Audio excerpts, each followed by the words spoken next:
William Bopp, B-O-P-P, 57 West Gradewell Avenue, Maple Shade, New Jersey. Interview conducted by Dr. Charles Johnson, University of Tennessee, Department of History, August 8th, 1987, at Cherry Hill, New Jersey. This interview is at a reunion of Company A, 7th Armored Infantry Battalion, 8th Armored Division. Of course, you're interviewing Bill Bopp. Yeah, Formed native Philadelphian, probably a fifth generation Philadelphian. And our family had a military background. Yeah, you were saying dating back to General Washington, yeah. He was an ancestral uncle, and he was First Lieutenant Charles Dara. It's an Irish name, D-A-R-R-A-U-G-H. Oh. Right? You can eliminate the U in later pronunciation or spelling of it. Now, he served with Washington, the Second Army, American Army, and he eventually was in the encampment at Valley Forge. After the war, we don't know what the situation was that brought him into this, but he boarded a ship to China.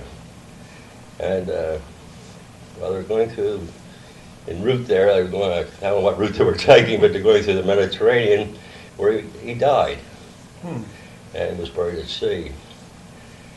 And his mother, Lydia Dara, was an Irish woman, born woman from Dublin, Ireland, born in 1729, married a William Dara, who was a school teacher. And of course, in those days, private schools was a thing. No such thing as a public school, especially in the United States.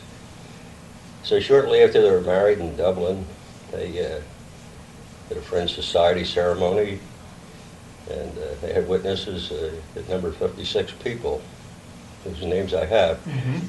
You've done a fair amount of work on this. Yeah. So they migrated, I don't know what year, to Philadelphia. Now, she was a strict Quaker. Very, very honest, extremely honest person. Her word was gospel truth. And she was a great confidant. And it was said in the history books that she was the result of the increase of the census in Philadelphia. Now, I didn't grab the meaning of that right away, and I often wonder what her business was. Her husband, of course, living with her, remained a school teacher who was adept at shorthand writing. I didn't know that dated back that far. And this has a big play in the story. So, found out that she was a midwife. Yeah, a midwife. And she had quite a reputation. She lived on South 2nd Street, 177 South 2nd, at the what was known as the Loxley home. And there's much that could be said, but we'll bypass that for now.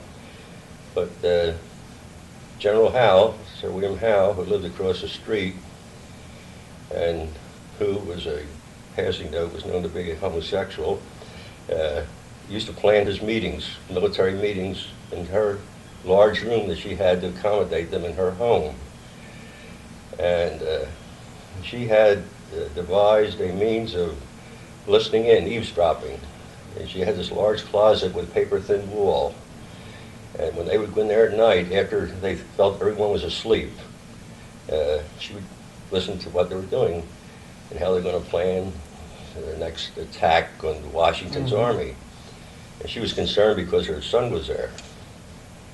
And many times, all the time really, she wrote the notes through her husband's expertise of shorthand writing and hid those in the large mouton buttons on the young boy's coat, who was my ancestral grandfather at about 14 years of age. And he would travel about 12 miles north and meet a Colonel Craig, who was a liaison officer, to a Colonel Boudinot, Elias Boudinot, who later married a New Jersey governor's daughter. and he himself was wounded and became a general eventually, but he was Washington's next in command officer, and he would intercept these messages and take them directly to Washington, directly to his brother, who was adept at reading shorthand, that he would in turn translate into the word. And so on this one occasion, I want to bring this to a conclusion, this part of it, but I know you were interested in it as a historian. And on this one occasion, she heard the plan of attack that was to annihilate the entire Second Army of Washington in the Chestnut Hill area of Philadelphia. And he enumerated his equipment, so many gun carriers, carriages, boats, even included boats, what kind of weapons they had, how many men, and their plan of attack. And this was a very important meeting in which a Major Barrington first talked to her. He says, "We have a very important meeting coming up, and if any of your family's not asleep, there's trouble." She didn't tell her husband about this or any member of her family. This was very important. So he says, everyone, make sure everyone's asleep in your home. And they came over rather late in the evening there. And so she got the full plan of attack, all the information, and she wrote it down herself in longhand, concealed it into a sewing kit, which she placed in her carrying bag. Then she took an empty sack, which was often the case, of walking 12 miles north to Frankfort section of Philadelphia, where there was a flour mill. And her excuse was she was going up in December of 1777 to purchase 25 pounds of flour, the flour grist mill.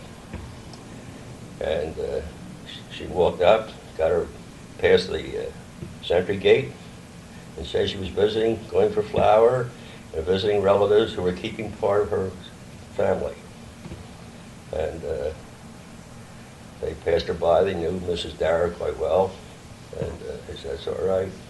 So she went to the flour mill, dropped the sack off, intercept Colonel Craig, traveled to the Sunrise Inn, which is west about 5 miles, and she said, "I cannot talk to you." She made him dismount and walk with her. This was dead of winter, a thin, little, tiny lady with a bushel full of courage.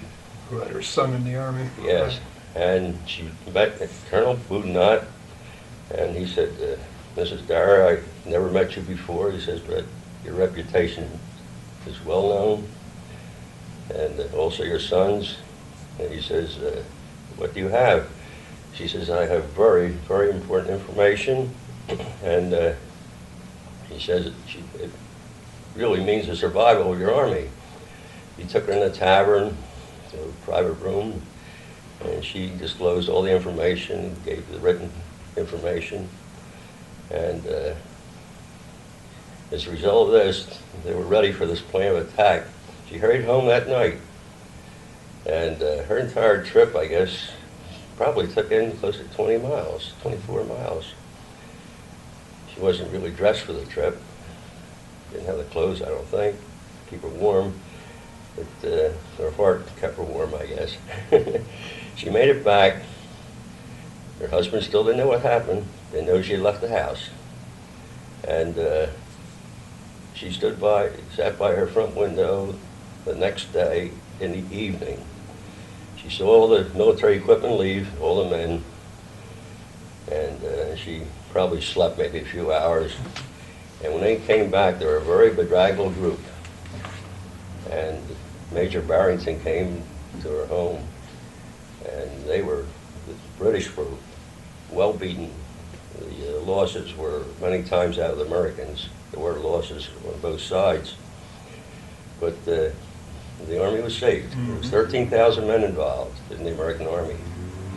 And she never told the story to anyone until later years, shortly before her death. She had a confident woman of confidence, who was a fellow Quaker, And then the story came out after her death.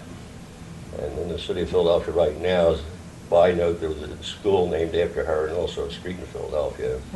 And she's now buried in the same cemetery as Benjamin Franklin, in an unmarked grave. She first was buried in the Friends Cemetery, and the Friends Meeting House at 3rd and Market Street in Philadelphia was then moved to 4th and Arch. So the building was going to be placed over where her gravesite was. So it was what was considered to be her remains was taken and put in the southeast corner of Ben Franklin Cemetery. And so somehow the Friends Society knew that she was active in military work, and they sent her a letter of ostracization. A tough word for me. Yeah. And one also for her son for being in the military. But she and her family were all allowed to be buried in the Friends Cemetery. She had 9 children. 3 died in infancy. 4 never married.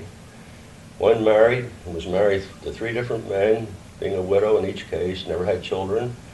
And only 1 son out of 9 children had children, and that was my grandfather, several times removed. Yeah. So we had this military history to start with, for which I was quite proud. And then, of course, there were other wars. The Civil War, I had 2 great-grandfathers. One was a first lieutenant there, and one was a private. And George Dara, who was like the great-grandson of Lydia, was in Pennsylvania. For both my great-grandfathers were in Pennsylvania units together. Now, the one was a First Lieutenant Henry Augustus Bopp von Hohenlohe. His mother was Princess Louise von Hohenlohe of Germany, and he had 4 brothers. And his dad was a teacher of foreign languages, Franz Bopp, who had married Princess Louise, was adept in foreign languages, majoring in teaching of Sanskrit. And he also raised pedigree horses, which you know as today as the Lipizzaner's, trained for war.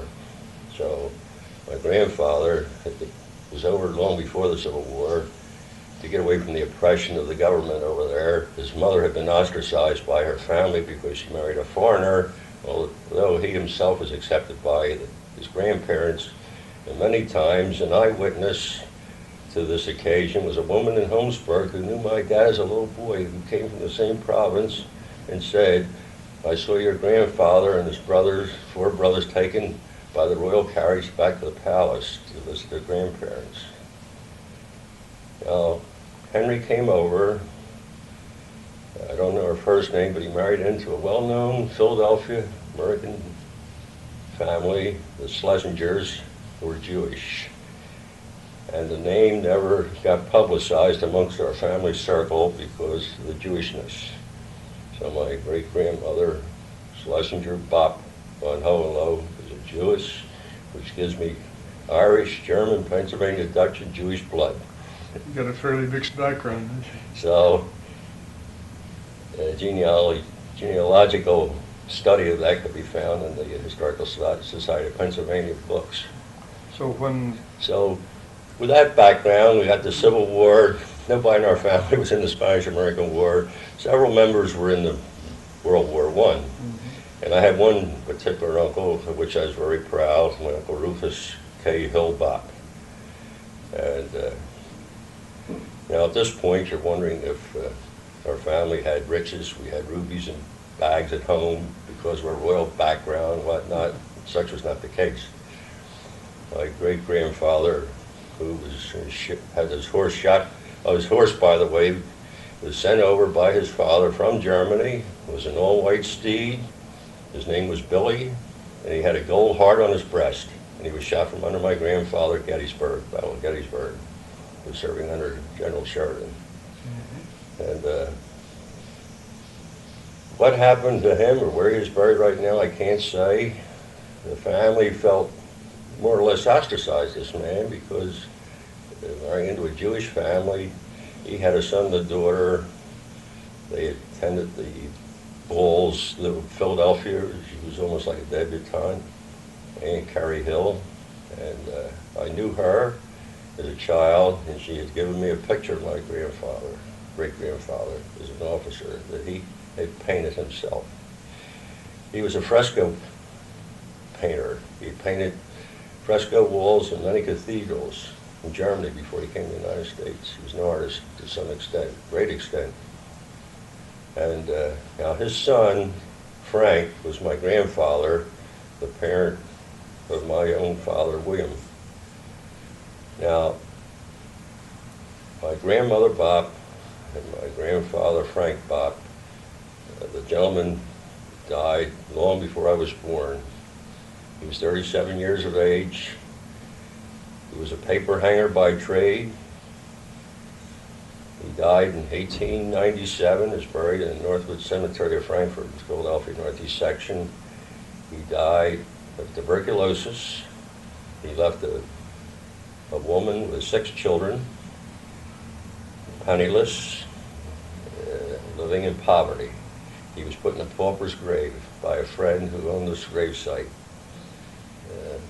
My grandmother, a staunch Irish background, the Dara blood in her, probably inherited from her great-grandmother, great-great-grandmother Dara, carried the family through on some tough occasions. My own dad got as far as the 4th grade, was a machinist in the Henry Diston sawmills in Tacony section of Philadelphia. And his youngest brother, of whom we were all proud, the only one who made a name for himself, came back from World War I, was interested in medicine, finished his grade school education, his high school education, graduated from Temple University, and started in the medical school at Temple University. And the Depression years forced him out of school, and to make money, he resorted to digging ditches for 25 cents an hour to help to make enough money to fulfill his education, which he didn't realize until a second marriage took place in his life. A woman who was a physical ed teacher who realized the value of an education, and she put him through school. It was impossible for him to go back to the same medical school because it wasn't the practice of them to take those who had dropped out. And he went through various schools in South Carolina, and I think a school in Missouri. Finally finished and ended up as a chief doctor at the mental hospital in the state of Ohio. Rufus was kind of a special man to me. He showed me how to fight my way through, and when at the time I went overseas, ready to go overseas, he sort of bolstered my morale. He told me how strong we were and how weak they were. And we used to enjoy these stories quite a lot. My own dad was probably the most patriotic man on the face of this earth, but he was a cripple as a result of an infant fall from a coach, and he couldn't bend his left leg. His kneecap had been removed by reason of saving his leg in the Episcopal Hospital of Philadelphia through the insistence of his mother. And he was also quite hard of hearing, and if we were watching a Memorial Day parade in Frankfurt, where I was born and raised, I lived until the year, I was born May 16th, 1918, and I lived there until I got married August the 30th in 1940. And we would be watching a Memorial Day parade, which were quite long in those days, we were shortly after World War I. When that American flag came by, the Lord help you if you were standing in front of my dad and didn't take your hat off. You would not only lose your hat, you'd lose your head. He was about 5'8", and he weighed about 210 pounds, and he worked in a steel mill all his life. So I don't have to give you the measurements of his biceps. He was a loving person. He'd do anything for me. He made sure I got to the annual excursions to Wildwood, New Jersey, because we're $1 round trip on the train.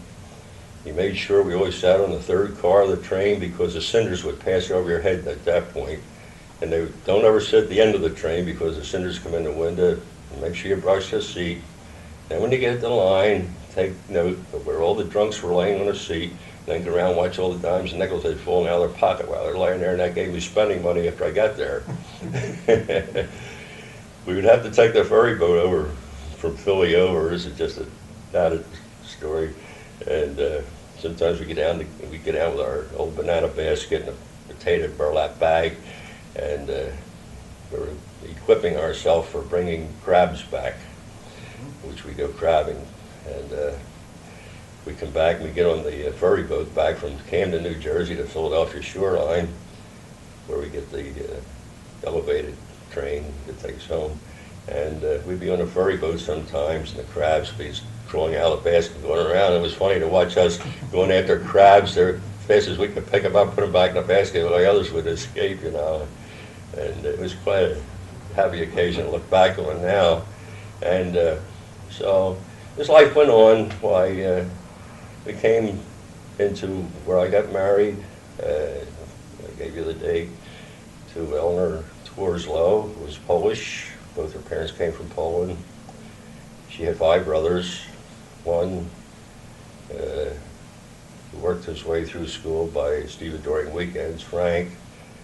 He had gotten an athletic scholarship from Morristown High School to Ursinus College. Then he got a scholastic scholarship at the University of Penn, where he graduated from law school, and on his first attempt passed the bar exam, and got married.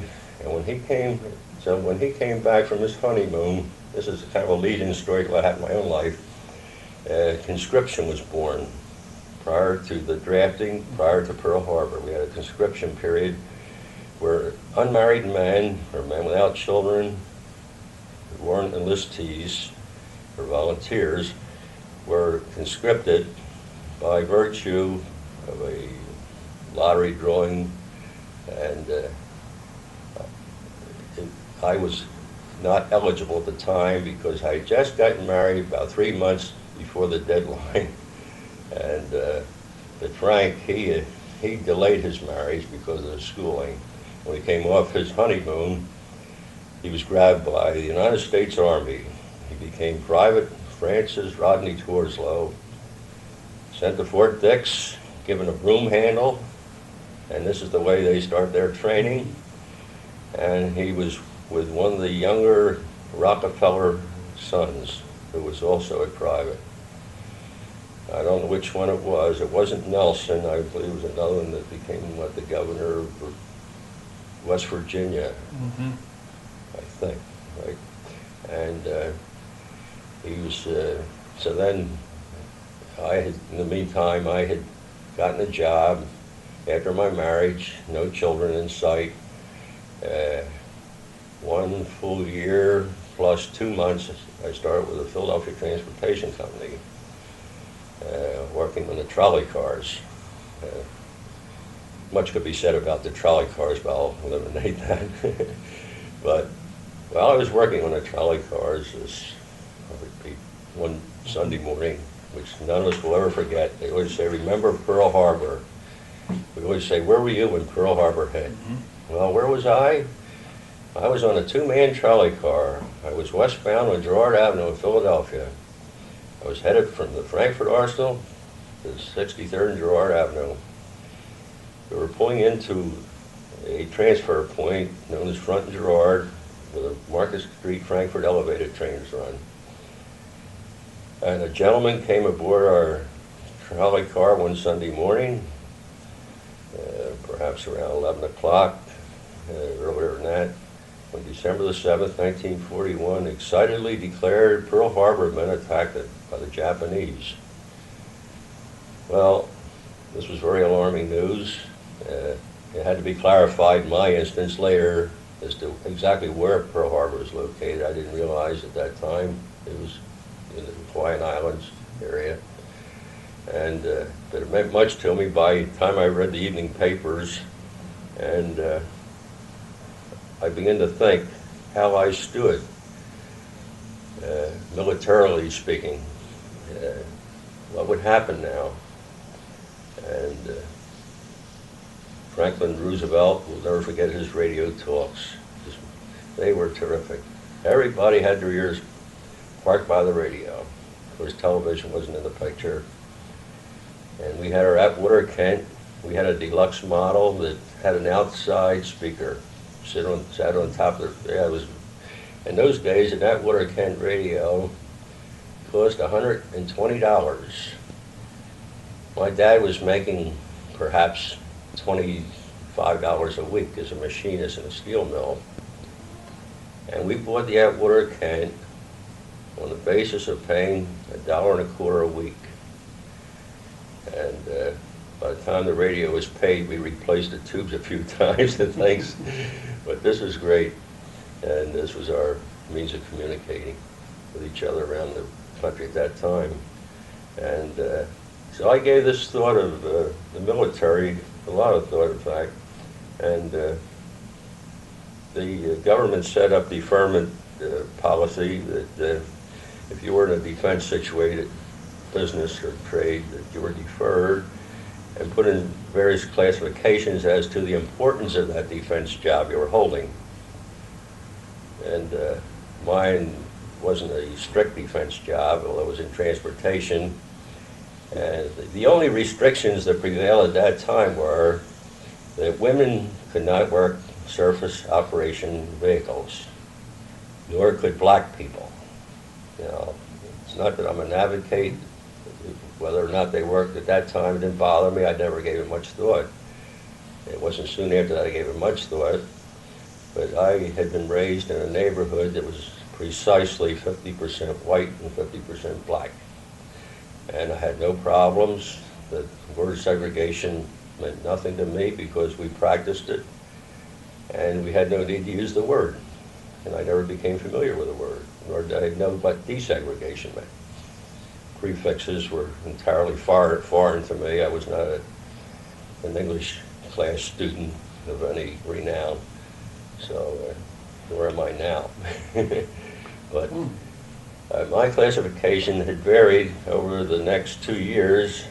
I had sought an enlistment into the Navy and the Coast Guard, both of which refused me on the basis of my being too thin, too light. As I speak to you now, I'm about 205 pounds. I weighed 129 pounds then.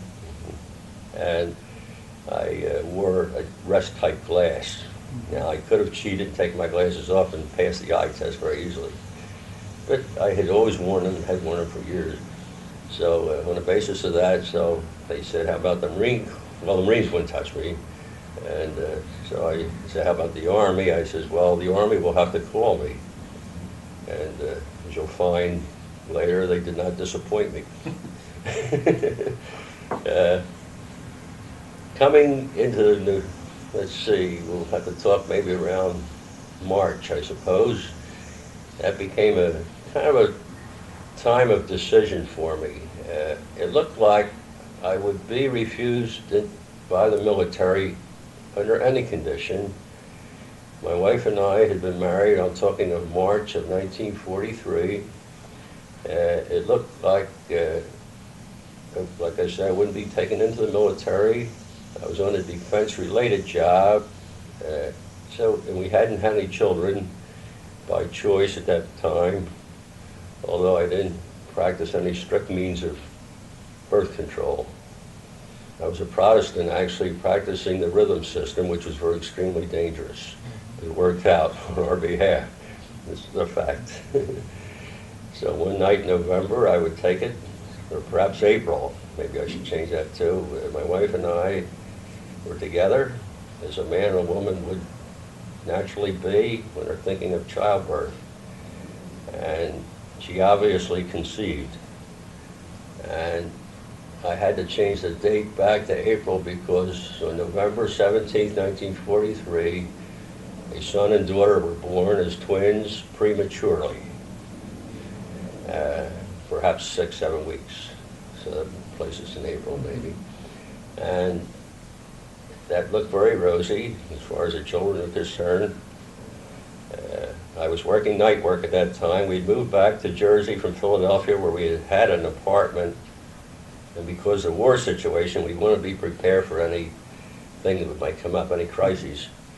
And we didn't want to be stuck. And then with my wife being pregnant, and she was having slight problems after the 5th month, we had an extremely fine obstetrician in Camden, a Dr. Edmund C. Hessert, who by coincidence, went to medical school with my uncle.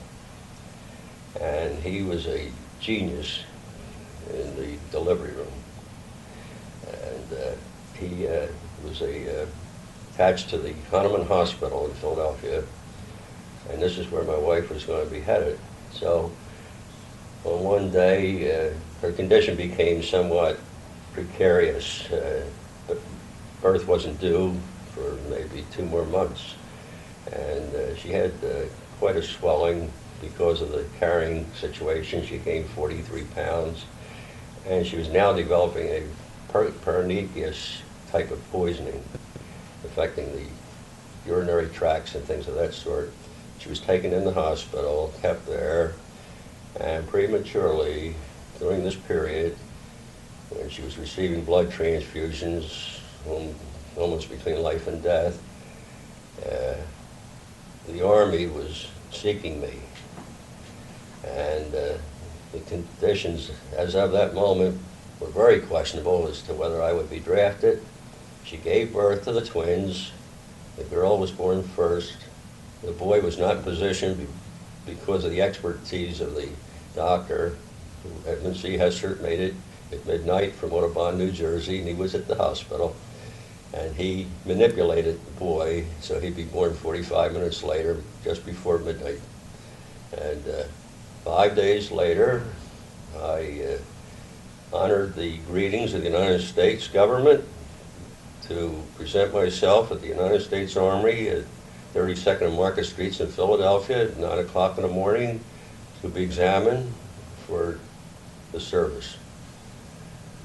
I told my doctor, or my wife's doctor, Hessert, and he was very upset. And he says, your wife could die at this point. Don't tell her anything. The boy had a slight birth defect where 2 fingers on each hand were webbed together. They were long, but as a 3-year-old, they were fixed. Outside of that, we had 2 beautiful, healthy children, 2 very normal children. And my wife, again, was going under transfusions. The day I was examined, she wondered why I was delayed, and it was about 2 days later I had to tell her because my cooling period was coming up in 3 weeks.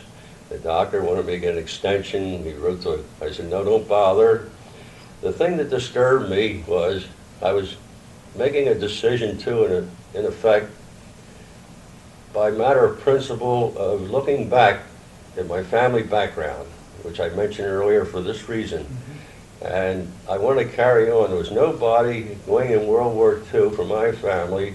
My dad was the only one of his mother's 6 children who had a son, 2 sons, in fact, my older brother, myself, Charles is my brother. He was 6 years and a half older than me. And I was the only one, and he could carry on the family name, and I was the only one who could go into the military service, and I wanted to do this.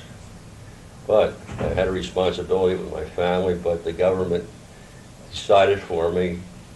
I took my examination, passed. My wife learned of this. We got her back home after a 3-week period or so.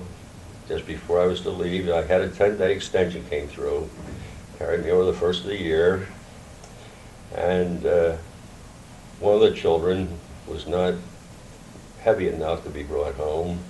It was a girl. The boy had weighed 5 pounds, 6 ounces, and my daughter weighed 4 pounds, 11 ounces. Then her weight had dropped right after birth, which is normal, and then was brought up so she could be brought home shortly before I was to leave home for the military.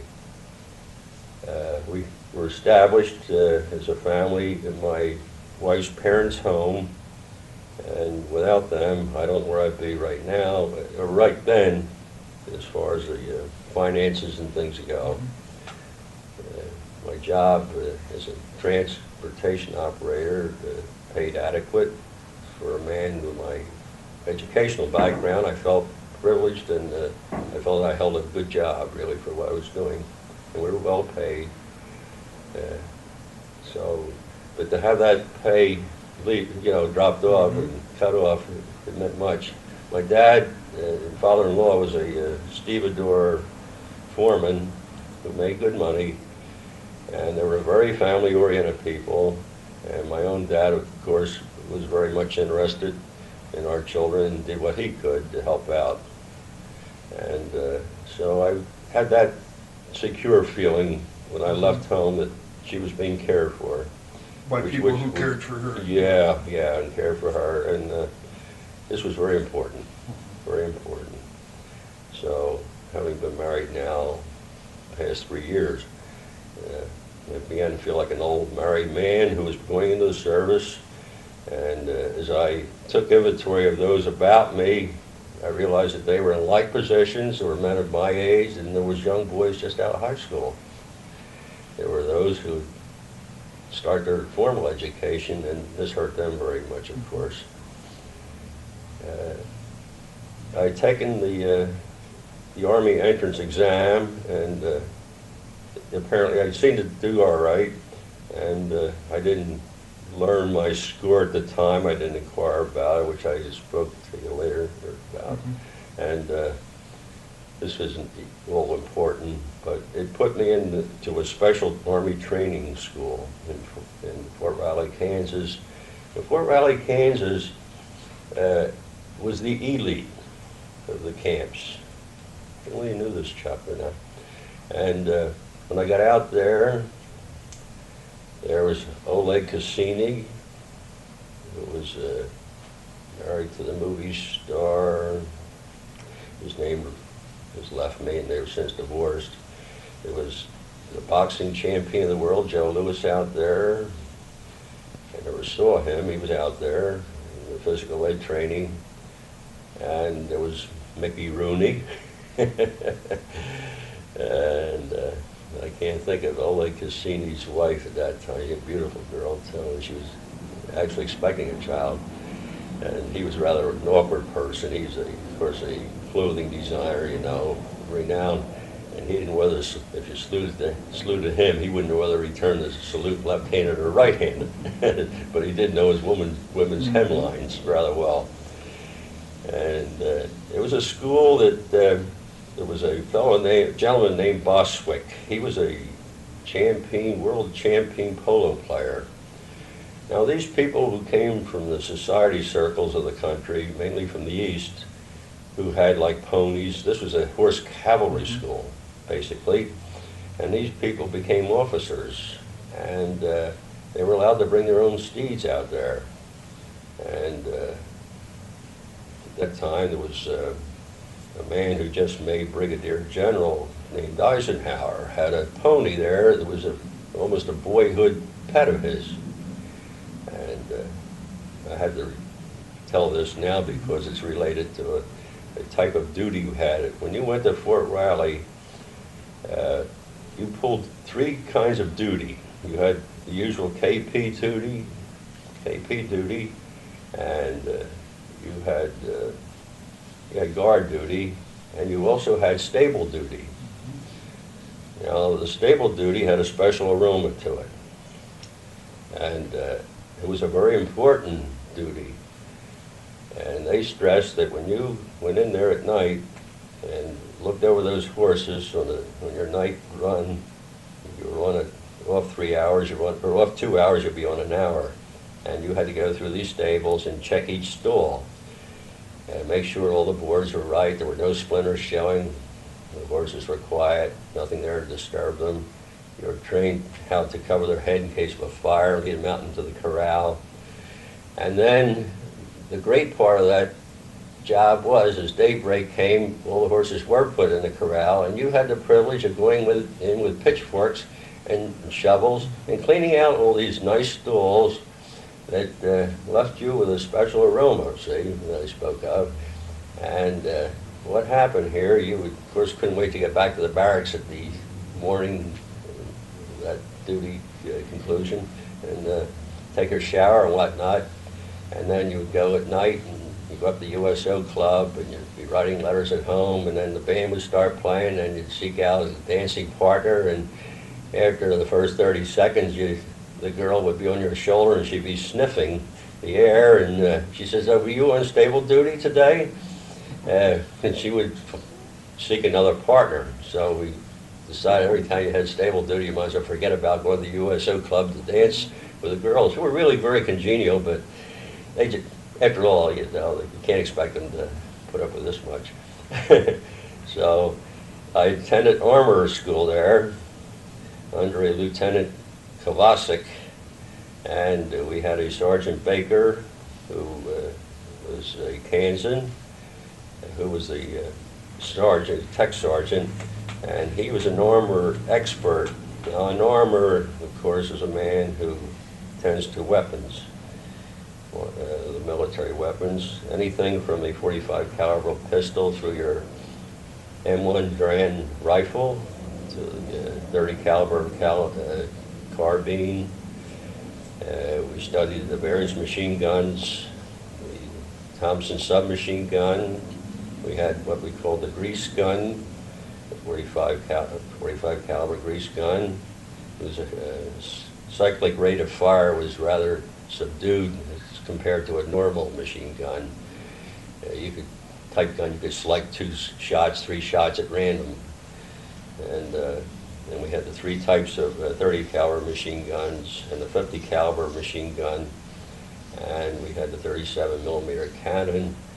And these are the weapons we covered in armor school over a 13-week period, and there were approximately 30 students. And so I often wondered why they had selected me for this school, because of the fact I had never owned a weapon in private life. I had never fired a weapon in private life outside of a BB gun, shooting at milk bottles and tin cans.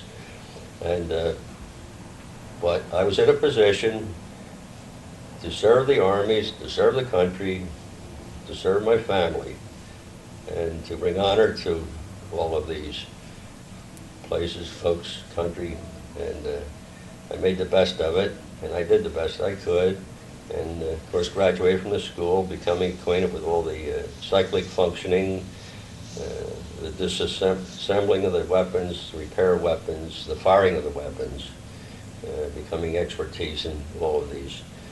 And at the conclusion of our basic training period, which ended in the middle of May of 1943 for me, I received a 15-day furlough, enabled me to go home for the first time, then to see the children,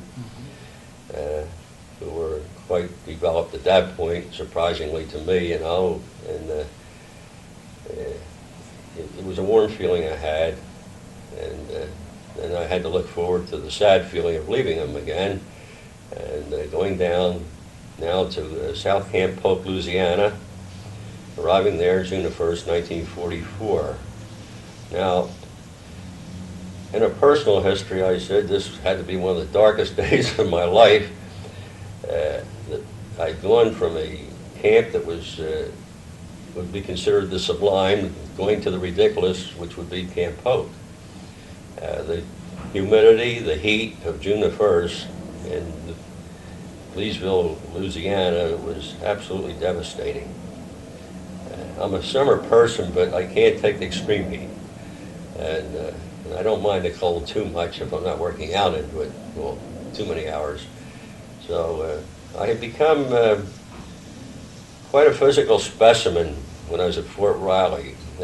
I mentioned I was about 130 pounds when I went into service. I'd gone up to something like 165 pounds. I couldn't walk around the block without getting out of breath when I went to Fort Riley. When I left Fort Riley, I could run 5 miles and not lose a breath. And I was, in other words, I was in good shape. Army put you in good shape? Yeah, I was in very good shape. And the training, when we went to physical, did calisthenics, I put my heart and soul into it, yeah. And the food out there was great. We had good chefs, and they got plenty of food at Fort Riley. Now I was entering into a newer place, and it was just at the other end of the spectrum, so to speak.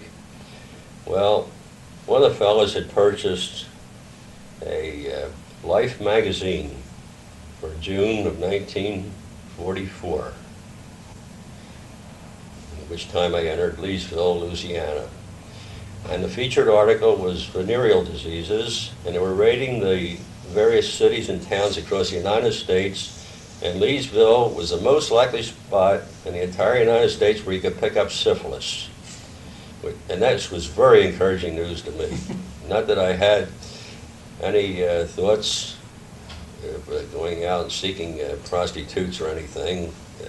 I didn't realize there were many prostitutes around, but the native girls probably were the culprits. And this was our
Fort Riley, and I found out that they had just come off maneuvers, and they were back in camp, living a garrison life, and they were going to renew their training with new personnel.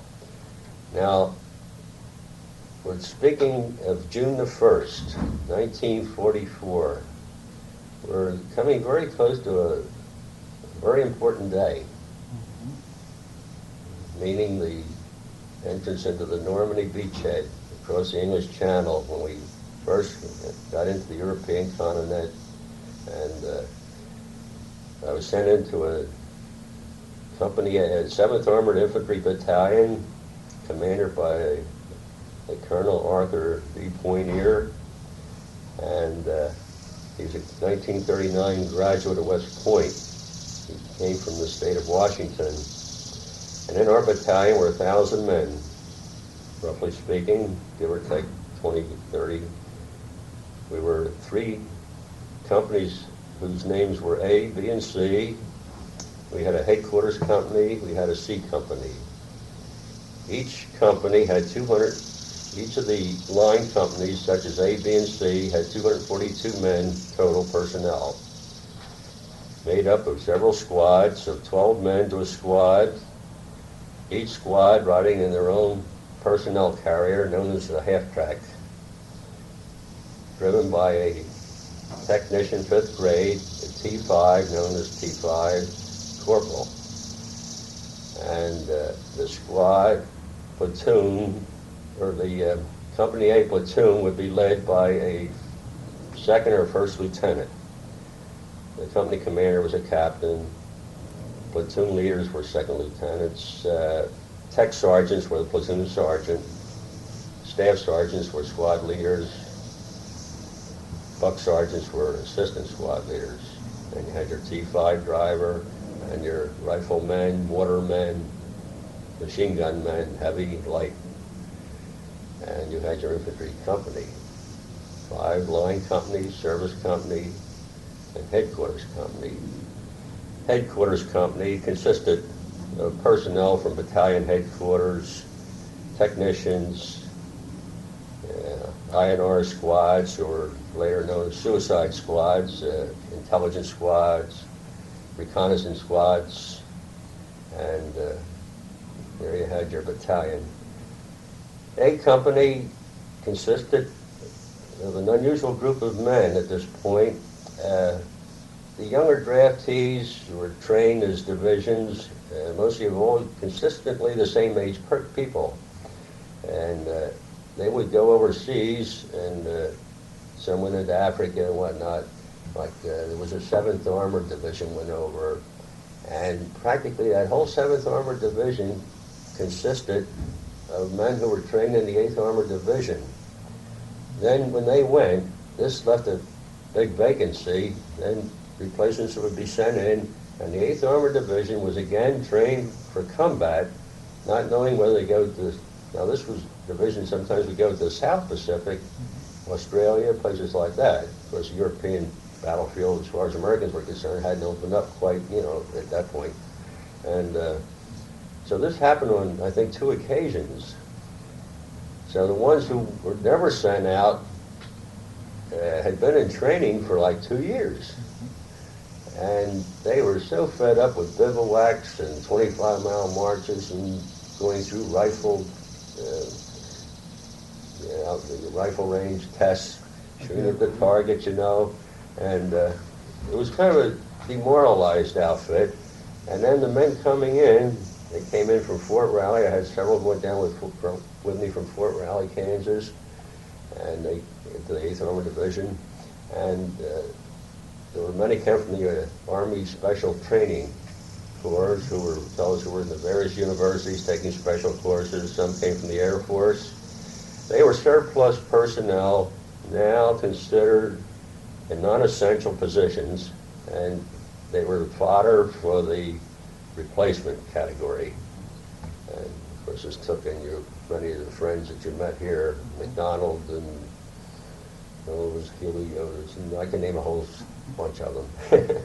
So we got together and we started getting acquainted, And the fellas, there was a special camaraderie in this group. Those who were the old-timers finally took us under their wing. They looked at us when we first came in with a lot of skepticism, and we returned it. But we got to know each other. So I was placed in Company A, and I became a bunkmate of a fireman from Milwaukee, a Bob Eilman, and he was quite a nice guy, and I learned about his family. And on the other side was a fellow from Connecticut, and I learned a little bit about his family. He was a young fellow. And then I learned about this fellow and that fellow, you know, and then we saw that we did have some who were a little detrimental to our cause, but we all got along real good. So then we were being prepared for the third time as a division for combat. What was your job in the company? So at that point, I had no special job. And after I was there in Company A a short time, for some reason they shipped me across the field to company headquarters company, and they put me in the I&R suicide squad. And I wasn't adept at getting on a Jeep radio and say over and out. That meant nothing to me.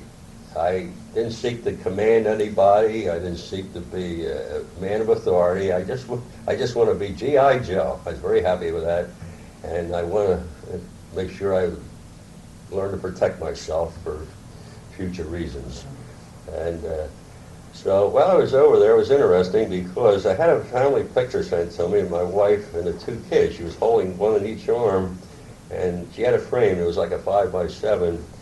And the lieutenant, who was head of our squad, he came by one day and he stopped so suddenly he almost fell.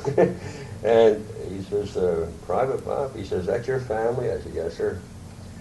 And he looked an awful long time. He picked up the picture, and he himself was a married man without children. And he asked how old they were, and I gave him the background, such as I explained here, how they were born and so forth. And he says, "Well, it's a fine family," and that was it. So maybe about 2 weeks later, I was transferred back to A Company. Well, the Normandy invasion took place in the meantime, and rumor had gone around that we were headed for the South Pacific, which we truly were. And we were given tropical clothing, in fact, and getting extensive training and movies that were showing the serials, the training films relating to South Pacific and the mosquitoes, the malaria, and so on, how you combat these things. So then the Battle of the Bulge came up. Well, we got that far, and things didn't look good over there for us. And they decided all at once we were going to be leaving South Camp Polk for the European Theater of Operations. And we wouldn't take part in the Battle of the Bulge per se, but we would be in the cleanup operation, the way it was shown to us. So we're getting now into October, and I was called to the command post of our company, and our company commander was Richard Volk. Richard Volk was German-born, an extremely nice man, extremely good leader, an old soldier, and he had a lot of compassion about him. And there was no reason to believe that he was anything but American, although we were aware that he had a mother and father living in Germany. And how or why he migrated to the United States, he'd been over for years. He had no accent whatsoever, German accent. Married to an American woman. He had, I believe, a child at that point. And he was our company commander. I liked him very much. So no reason not to like him. And he called me in. He says, "We have word that your dad is taken to the hospital with cancer and will be operated on." He says, "We're going to send you home an emergency furlough, and this is very interesting. It's Red Cross would handle these situations and provide money if money was available in that particular chapter. It was well funded, see, or it wasn't being drained by problems. That's what happened in a big city like Philadelphia. So I was called in, and then the Red Cross officer came in and interceded for me and gave me a check for $50, which at that time would cover my transportation by train to Philadelphia and back. And I said, well, I'll see it to get this money back. I didn't know how I was ever going to pay it with my small paycheck. And my wife was receiving an allotment of $100 a month for her, she and her 2 children. So now you realize how dependent we were on her parents, who were providing probably 3 times that for their upkeep. Because when she was home, when I left home, we had something like 24 bottles of Similac preparation in the refrigerator at all times. And we'd buy Similac by the case, and the druggist was very nice and would give it to me at discount. So I got home and saw my dad, and going through an operation, and of course the techniques for such an operation was cancer of the rectum. It was in a bad spot, but they hadn't made much progress in combating this through surgery in that particular area. And my uncle, his brother, the doctor, consulted with a surgeon, and my uncle told me that it didn't look good. So I had to go back to camp. I was back at camp, and just a week or so, on the 25th October, I received the telegram that I was expecting about my dad's death. And I had taken a check back. My wife, somehow, I don't know where she got the money, she says, take this $50 check back with you and give it to the Red Cross and pay for it. So I had done this. In fact, I was about to do it. I really had the check and give it to him. I had it in my hand. And I got called, and the Red Cross called me again and says, we'll give you the $50 to go home. I said, I have a check here, by the way, I want to give to you. And I said, I want you to take it. And if you want to make, all right, and you want to make out another check for me to go home, all right, but take this now. They were reluctant to do this. At my insistence, they took it. So I received another $50. So I had come home and attended the funeral, and went right back. And I didn't have $50 to take back this time, and I didn't see the Red Cross officer to tell him that what my intentions would be. But in my heart, I said I would repay this, and in the years after I returned, I kept my promise, I'll put it that way.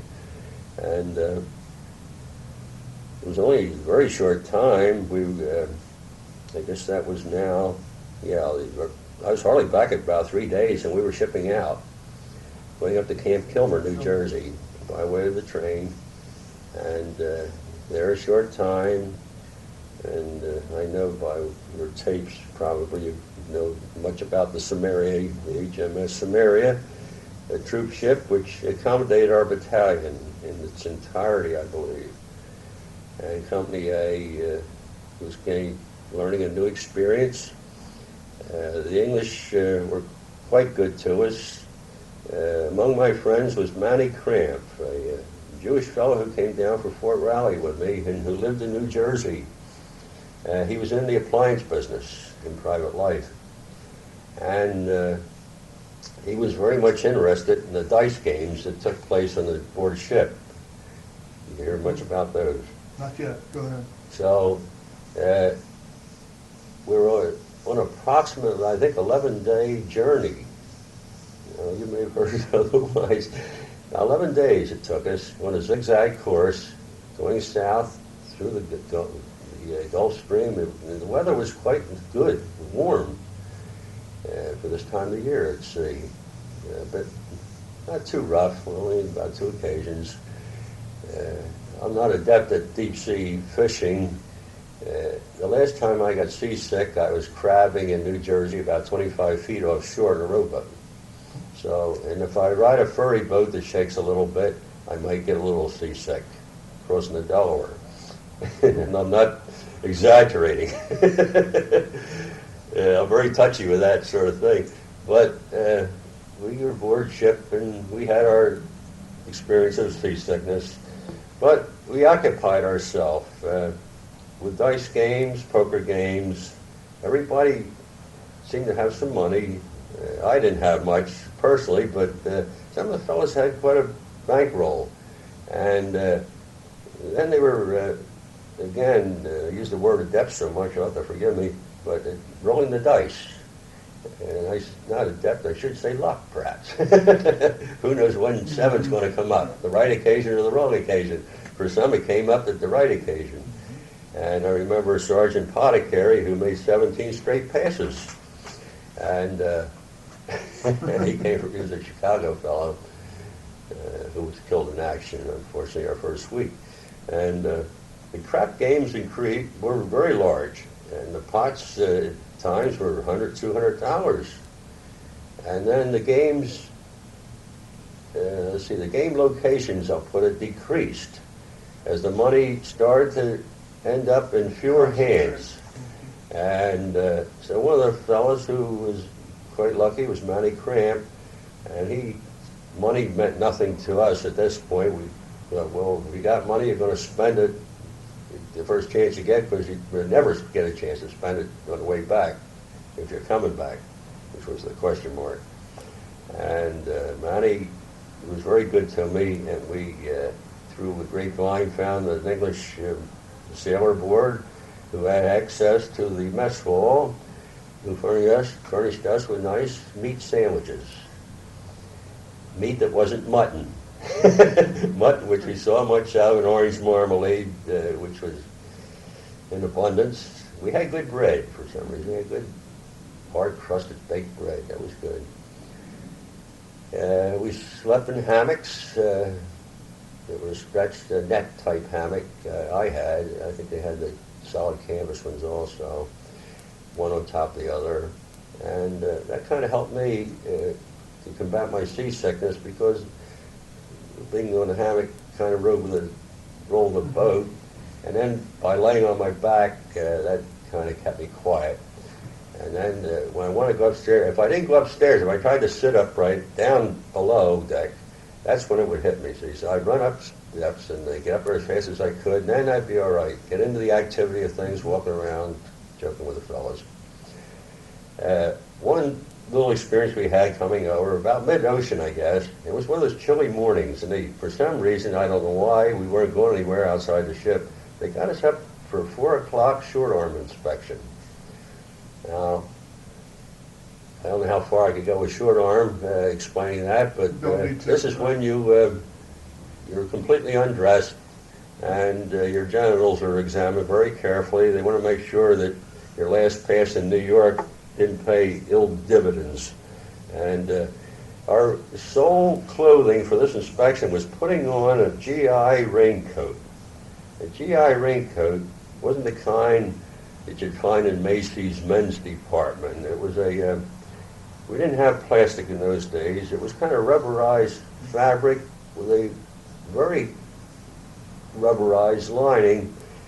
And if you put one of those on a rainy day over a uniform, you would just create moisture, you know.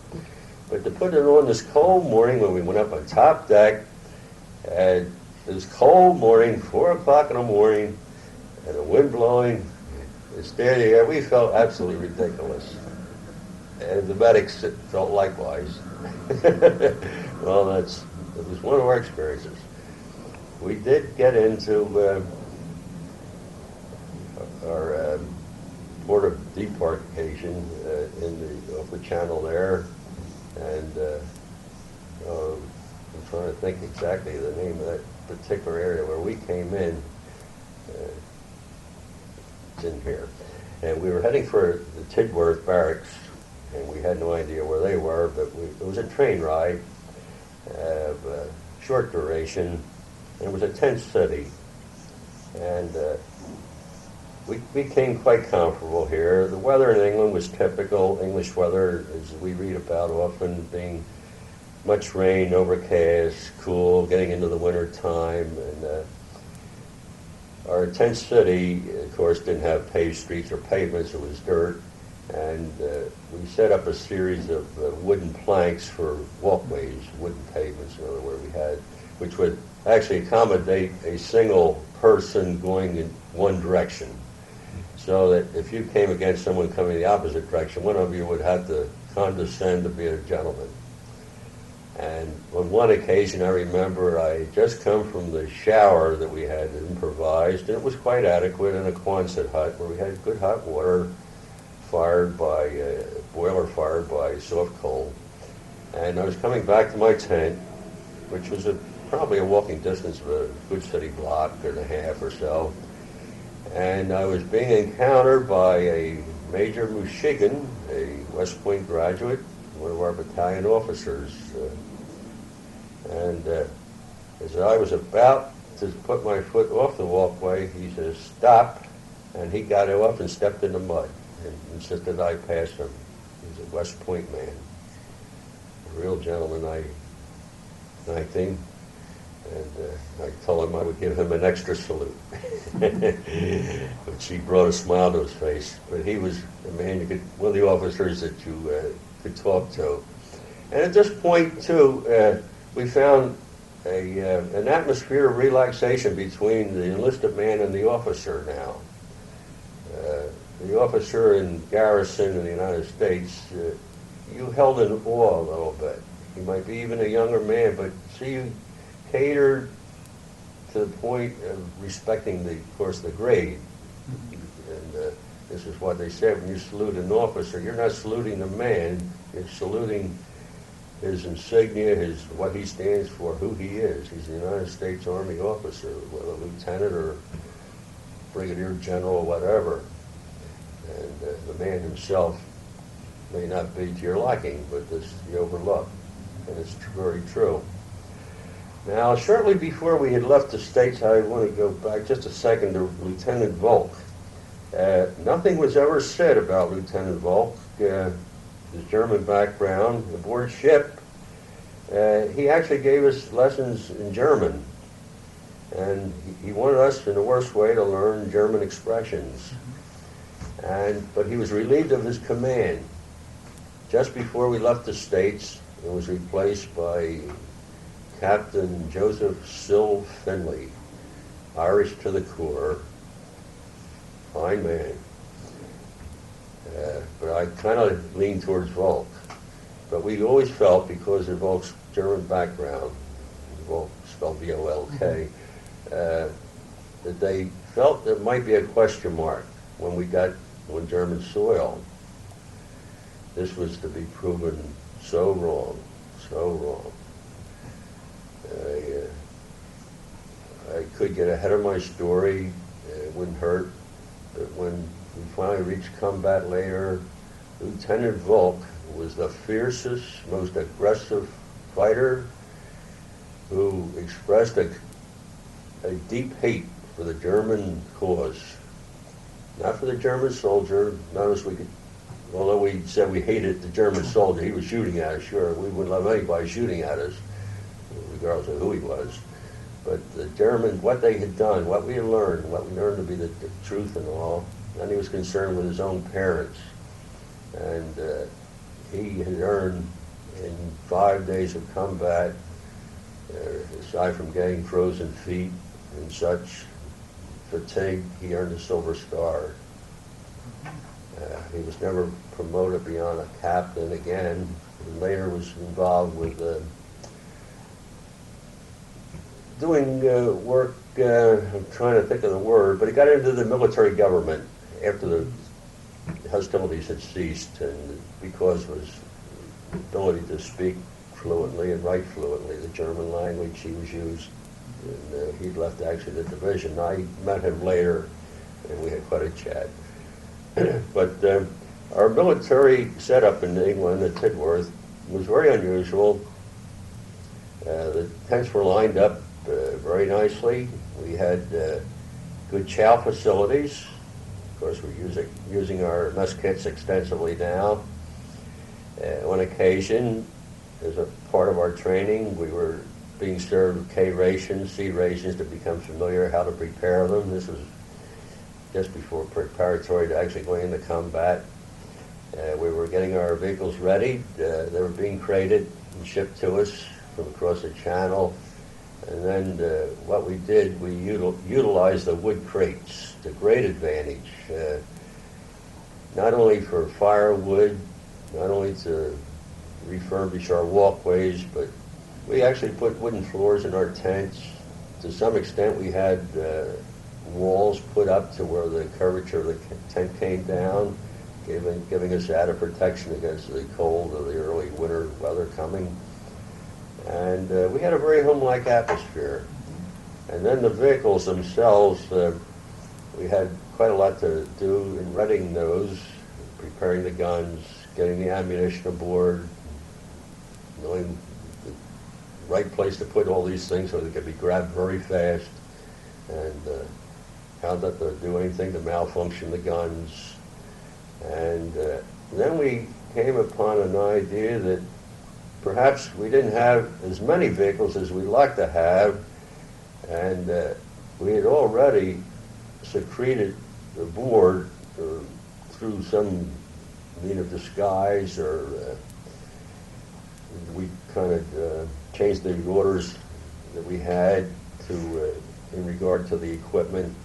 We'd add a figure here and a figure there, and we would add, perhaps we added an ammunition carrier, to which we weren't entitled, but we put it on ourselves on the orders, see, and we didn't realize that we were using a duplicate copy, that someone else from the ordnance would have the original copy, which wouldn't have the information we were putting on. And it was the experience of hijacking one or two Jeeps, and in one case, I think they thought they were going to get an Army tank, and I don't know what they thought the rifle platoon was going to do with an Army tank. But on one occasion, we tried to actually stole a Jeep from the military police in Tidworth, England. And so what we did, when we got them, there was nothing they could do. We got them aboard, and there was nothing to do when we got to the other side but unload them, and there was no place to put them except in our hands and drive them away. And this is what happened. Some of this equipment, fortunately, too, was sent to Liverpool, which was a different area from where we came in. And so that gave us a good alibi, saying the orders had been changed from the other port of embarkation and so on. Technicalities that came into it, that's what it was. And then the stolen vehicles, they were taken up to our company area from the town, and we had a team of workers there with paint cans who immediately painted off the former numbers and the units that were painted on the vehicles, and then placed our own Company A, 8th Armored Division, put serial numbers that meant nothing, changed them around, makes 8s out of 0s and such like that. It worked out rather well. We had, I think somebody used paint dryer also. And so this was something else. And so of course we went across the channel, the carriers, equipment carriers taking us across. We were quite crowded with the excess equipment we had. Furniture, we need some furniture for our tents. We like to have a chair, we like to have a table. We stole these. We go into the pubs and we start mock fights, and enough to get the bartender running out or something, and then after they disappeared, why a couple chairs and tables would disappear, and we'd have them back and board a vehicle and back in the camp area. So word got around that somebody was stealing furniture at Tidworth. Now, this word got to battalion headquarters. Well, A Company was only one company in the battalion, but the colonel, when he heard about this, he says, GD, he says, it's only one company would do this, and that's A Company, Finley's outfit. He said, I know, that's where they are. He says, B company, no problems. C company, no trouble. Service company, very quiet. Headquarters, we know where they are. Who knows where A company is? Well, we gained a reputation by now as being the gamblingest, cursingest, drinkingest, sexiest company in the whole division. Company A, the goof-offs, we got dubbed. And we were proud of it. We were proud of it. Not that we were all involved individually with all these four vices, but we did have one man we called Benny Moore. We nicknamed him Stud. Well, it wasn't that he was so, what do you say, prolific with the women, but perhaps it was provision that he had, physically speaking. He may have been called Stud, we'll put it that way. So we had all kinds of names. Our own captain was known as Gin Mill Joe, who came from New York City. His wife, Rita, was a model, good-looking woman. And but Joe himself, he was a real down-to-earth Irish fellow, first class. He'd gamble on anything. He would gamble. He was come out the rifle range with the company. He would take on Major Wolf from the battalion headquarters and $5 a shot. And Major Wolf always beat him. Joe would be happy anywhere as long as he had a bottle within reach. And he had his preferences, which we learned of later. I learned after the war. Right after the war, I visited Joe, and he was in the advertising department of the Good Housekeeping magazine. He had a rather good job, and I went up to visit him. And after the war, first time I'd seen him, he'd been taken off the battlefield, wounded, and we got chatting. So he says, well, look, he was in his office when he was speaking to me. It was getting near the lunch hour, and he asked me to meet him across the street in the Aberdeen Hotel. And he says, meet. So he didn't ask me to meet him in the dining room because that would be out of character. He had me meet him in the Wellington Bar. And I relate this story to you, so I'll put it on here. And so I went over, preceded him, and the bartender inquired about my presence, and I told him the gentleman I was to meet, who was very familiar to the bartender. And so in time, Joe came over, and we fellowshiped together at the bar, which was, for me at that time, a very unfamiliar experience. During the Army days, I'll confess that I was not foreign to any liquid content, or any alcoholic content of liquid, we'll put it that way. And so when I came to the bar, I settled for a scotch and water for one of the selection. But Joe ordered a large glass of gin. Well, when he said gin, I could only think back on his nickname, Gin Mill Joe. And the bartender brought out a sizable glass that I thought would satisfy any normal human being, but Joe wasn't a normal human being. He wanted an extra large glass, and was accommodated by the bartender, and reaccommodated and reaccommodated. And he wasn't about to go back to the office that afternoon to conclude his business there. He was on his way home to take a nap, I'm sure. And we had a nice time.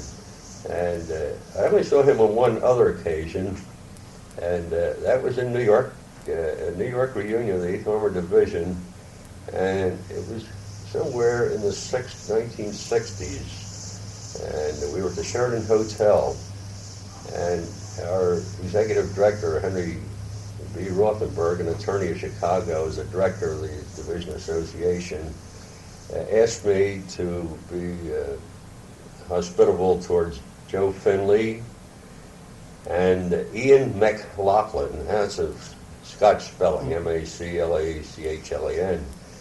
And the two of them were there. I didn't have a personal relationship with Ian. He was of our battalion, and the brief period I was with the headquarters company back in the States, he was a company commander of the headquarters company. And I was in for kind of a surprise in meeting these two men, and we were in the hospitality suite of the division headquarters at Sheraton Hotel, and when I was asked to be hospitable to them, as a former president of the association, we sought out the bar in the hospitality suite, and so we drank to past occasions, several times. Then Joe, I think he felt his need to leave for fear his wife would be looking for him. She kept a close eye on him, and she didn't want him around us because she knew of his weakness, I guess, for alcohol. I could see through that. And so that left me with Ian McLaughlin. And we got talking. And so after a few drinks, he had been a major, I'd been a corporal. Our relationship was on a one-to-one basis now.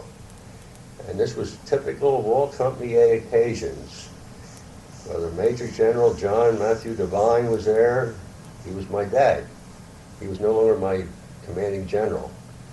And, or if I was with Private Wheeler, still the same. And so on. Was Flynn badly wounded when... He was wounded in the leg somehow. No, it wasn't too badly. He didn't lose a leg or anything. In fact, he had a slight limp. And when he was being carried off the Siegfried line, he says, "Well, fellas, I hate to leave you, but boy, when they get me back there, I'm sure going to have a drink." Which so was typical of Joe. He was hurt early then? Yes, yeah, about the sixth day of the week we were there in Munich, Sinsberg, Germany. Our objective there was Trier, Germany, which is that old city of Germany, one of the old cities that's not in Bavaria city. And they have buildings date back to the 13th century, I believe, in Trier. We never did see it. Quite a large city. And I wasn't a student of geography on that occasion to know exactly what Trier was. It could have been a small town to me. I didn't realize such a large city. And this was it. We never did, achieve that objective as a company. But we achieved our objective as going under the baptism of fire and learning real quick what combat was. Yeah. And people said it was a surprise in a lot of ways, and also very cold. Was it true? Yeah, extremely cold. Yeah, that's why I said earlier comments that 10 below zero was average temperature right then. And we learned later they referred to that as one of the colder winters of Germany, when they do become very, very cold. So, getting back to Ian McLaughlin, we had, in relationship with Ian McLaughlin, another fellow officer whose name I'll elaborate on later was Grover Herman. I was mentioned to you about Mr. Herman. And Ian McLaughlin told me he worked for the Martin Marietta Corporation. I didn't tell you this. Hopefully. And so I said, yes, Mac we referred to, of course. I said, yes, Mac, I heard something about Mr. Herman. I said, I want to know more about this. And he said, I said, what was the story with Grover?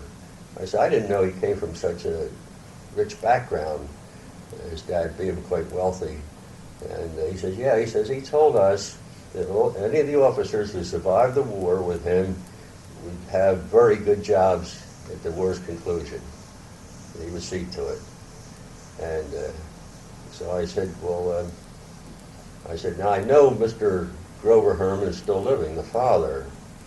And I says, I know he's a very wealthy man. I just learned at that time that he just gave $3.5 million to Northwestern University to build a library with his son's name as a memorial, where his son had graduated also from Northwestern, I believe. And I said, the man must be very wealthy. Now, this is back in the 60s. I'm talking to him. He says, yes, he is, Bill. He said, up until that time, he has given over $40 million to charities.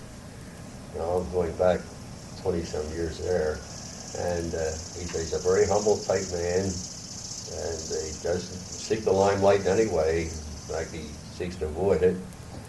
And he says that he has an office in Chicago that has nothing to do, a very large office there, has nothing to do but take care of his personal business. And I said, what's your job? He says, well, he gave me a business card that said Director of Industrial Relations, office on Park Avenue, New York City. And I took it from that card. He held a rather fine position. And I learned later he held a very fine position. And I said, well, you did seek Mr. Herm? He said, yes. He said, I saw him mainly, he says, to tell him about Grover being killed in action. And he also consulted me, he said, quoting McLaughlin, he consulted me, he said, regarding bringing his body back or not, and I told him to leave it right where it was, in Luxembourg. And so this is what's happened there. So he has pictures of the grave site, and the father has, and all the son's belongings and mess kits and everything was sent back to him. So later years I had, of course, written to Mr. Herman to tell him what we all thought of him as enlisted men. Thought of his son as an officer who was a captain and who died on only the third day in combat. And he was leading his men into a forward more position, we'll put it that way. And in doing so, he exposed himself to a sniper who killed him instantly by a single shot in his head.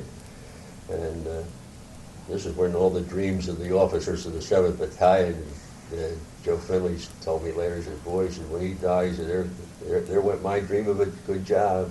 He said, boy, he was an ace of a guy. He said he meant what he said.